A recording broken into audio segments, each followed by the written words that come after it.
guys had very good musicians. And I asked them in the interview just whether they thought that they would have had as much success as they've had when Mr.Mister first formed about 18 months ago. Here's their answer. Did we think it was going to happen? Yeah, could you have believed it? No. When we finished this album, we all had the same feeling that it was really a good record, and we put our best shot into it, and you know, we really liked what we had done. It wasn't a situation where we listened back to the record, oh man, we should have changed that, or we should have rewrote that, or changed this piano part, whatever. It was really a good feeling about it. We knew the songs were good. We had no idea we had #1 singles. As a matter of fact, Broken Wings came out. I loved the song, and I thought it was a good representation of the band. I didn't think it was going to be a successful single. We're all pretty jaded, actually. We've had so many, you know, attempts, not just with Mr.Mister, but our previous efforts in the music business, that by this point it's like you put it out and you hope for the best and kind of expect maybe the worst, or expect nothing anyway. It just becomes part of what you're used to. So let life roll on and cross fingers. Yeah, that's it. Yeah. Paul de Villiers.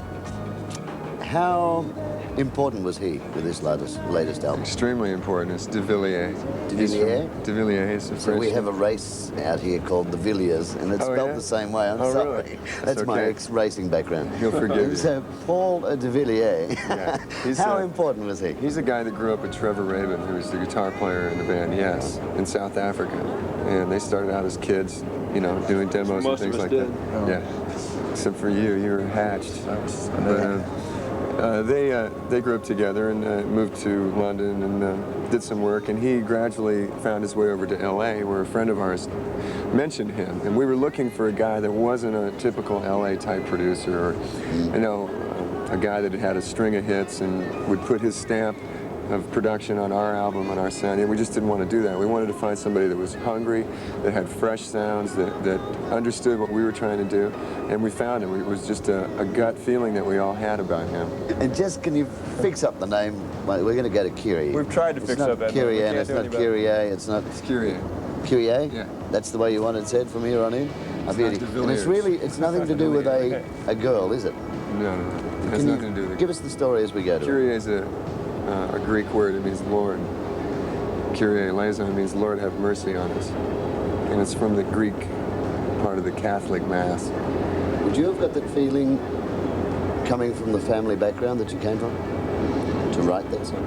Well, that's where it came from. I grew up singing in a church, you know. My father's a choir director, and it was one of those things where I have 3 brothers and a sister, and he literally came in every Sunday morning with a gun and said, get over there, you are the choir, you will sing 2 shows every Sunday. And I was like, okay, Dad. But we grew up singing that type of thing, you know, and it was interesting to put it into a pop kind of context. And although it isn't the first time it's been done, there was a band called the Electric Prunes, you remember them? In the 60s, with an album called Mass in F minor, and they had a Kyrie on there. But it's a real positive song, you know, it has a lot of power. People pick up on that. I think they feel the movement of it.